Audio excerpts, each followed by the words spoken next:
So hello everyone, another day, another case study। और अगर case study के on the face of it check करते हैं तो ये मुझे केस स्टडी लगती है। जैसे यहाँ पे कोऑर्डिनेट्स दिख रहे हैं तो this is on coordinate geometry. तो इसमें लिखा हुआ है chief minister of Delhi launched the Swachh Delhi an electric vehicle mass awareness campaign in the national capital. The government has also issued tenders for setting up of 100 charging stations across the city. Fine, each station will have 5 charging points. For demo, charging station is set up along a straight line and has charging points.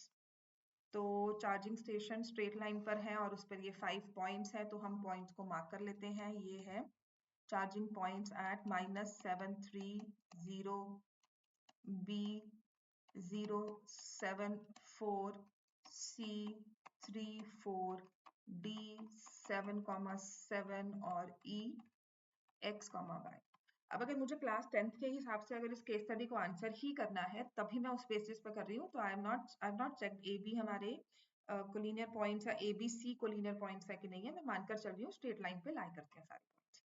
तो उसने कहा है distance between C and ई। ये जो distance है हमारे पास सी और ई का, ये कहा जाता है कि 10 यूनिट्स है। तो उसने जो बताया उसके बेसिस पर हम आंसर करेंगे। सी एंड ई जो है वो 10 यूनिट्स है, विच इज वेरी फाइन। और अब उसने कहा है based on the information answer the following questions, find the distance DE. मैं डिस्टेंस डीई निकालना, चलो पहली बात तो यही आ गई। अब मुझे पता है कि अगर मुझे सी और ई दिया हुआ है तो मैं इसमें डिस्टेंस फॉर्मूला यूज करूंगी। और डिस्टेंस फॉर्मूला के हिसाब से x1 माइनस x2 का whole square plus y1 minus y2 का whole square under root, this is the distance between 2 points, है ना। ये डिस्टेंस फॉर्मूला कहता है। तो इसके हिसाब से ना अगर मैं इक्वेशन फॉर्म करती हूँ तो मेरे पास आ जाएगा 3 माइनस एक्स माइनस 3 का whole square plus y minus 4 का whole square under root equals to 10, है ना। तो प्रॉब्लम यहाँ पे आती है कि यहाँ पर ना इक्वेशन जो है it has 2 variables. I need 2 equations to solve. दूसरी तो बन नहीं रही, अब क्या करें। तो करने के लिए हम क्या करते हैं कि हम लोग फाइंड करते हैं डिस्टेंस CD का। तो एक थोड़ी सी परसेप्शन चाहिए कुछ ऐसे क्वेश्चन को सॉल्व करने के लिए। तो हमने CD डिस्टेंस निकाला। डिस्टेंस CD हमारे पास आता है 7 माइनस 3 का होल स्क्वायर प्लस 7 माइनस 4 का होल स्क्वायर अंडर रूट। और इसको अगर आप सॉल्व करोगे तो देखो यहाँ से मिल जाएगा 4 स्क्वायर प्लस 3 स्क्वायर का अंडर रूट। और ये बहुत अच्छे से नंबर हमारे पास आ गए 16 और 9, जिसके साथ ये मेरा आंसर आ गया 5।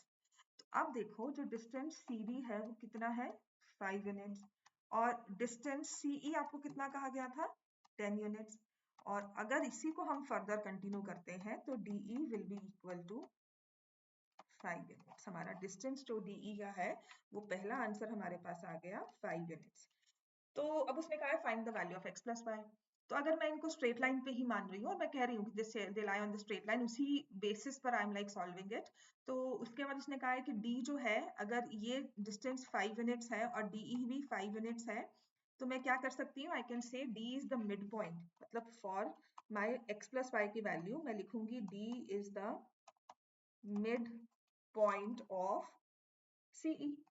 तो यूजिंग मिड पॉइंट फॉर्मूला, तो हम अब यूज करेंगे मिड पॉइंट फॉर्मूला, जिसके बेसिस पर हम लिखेंगे 3 plus x by 2 equals to 7 and 4 plus y by 2 equal to 7। तो जिससे मेरे पास x की वैल्यू देखो क्या आ जाएगी, ये 14, 3 प्लस एक्स इज 14, और जिससे मेरे पास x की वैल्यू आ जाएगी एज 11। और 4 प्लस वाई इज 14, तो y की वैल्यू आ जाएगी 10।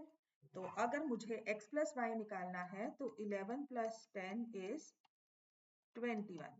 तो मुझे x प्लस वाई की वैल्यू कहा गई है, तो यूनिट्स ना भी लिखें, x प्लस वाई कहा गया है कोऑर्डिनेट फॉर्म में। तो पॉइंट एक्स वाई ई के कोऑर्डिनेट्स में मार्क कर दूंगी एज 11 10, ठीक है। और फिर हमारे पास x प्लस वाई की वैल्यू आ जाएगी 11 प्लस 10 21, ठीक है। तो मेरा ये पॉइंट भी आंसर हो गया। अब ये कहा गया check if point CD lie on a circle.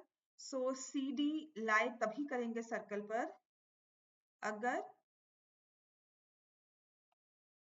अब क्योंकि ये कोलिनियर पॉइंट्स है तो तीनों के तीनों they will not lie on a circle, है ना। There need to exist a point such that the distance, मतलब x माइनस वाई, इनका जो,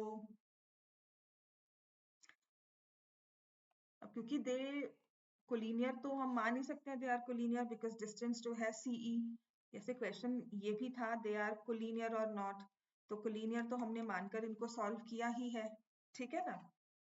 अदरवाइज C और D की इक्वेशन निकालते हैं, D और E की निकालते हैं, देन स्लोप तो हमारे पास है नहीं कुछ भी, है ना। तो वो सब चीजें अगर हम नहीं भी सोचते, सो आई थिंक ये वाला कुछ क्वेश्चन कुछ और ही होगा। CD lie will not lie on a circle because they are collinear points. तो 3 collinear points cannot lie on a circle। तो ऑब्वियसली अगर ये क्वेश्चन होगा तो हमारी बेसिक 9th और 10th की जो सर्कल्स की क्वेश्चन है, इंपॉर्टेंट क्वेश्चन है, उन पर आ जाता है। Check if point CD lie on a circle, no they will not lie on a circle because they are on a straight line, ठीक है। तो हम यहाँ पे लिख देंगे as CDE lie on a straight line, as points CDE lie on a straight line, hence CDE do not lie on a circle but they are collinear points, yes they are collinear points, ठीक है। तो ये वाला जो है ना हम लिखेंगे yes they are collinear अगर collinear के बारे में पूछा होगा, क्योंकि कहीं मैंने देखा इस क्वेश्चन में collinear points पूछते हैं और कहीं कहीं पूछते हैं they are concyclic points or not। तो concycling तो नहीं है, लेकिन yes they are collinear। तो collinear points जरूर है लेकिन सर्कल पे लाए नहीं करते। तो ये आई थिंक बेस्ट इसका सॉल्यूशन है केस स्टडी का। होपफुली आपको ये केस स्टडी समझ में आई होगी। अगर कोई भी डाउट्स हैं तो do let me know. Thank you, have a nice day.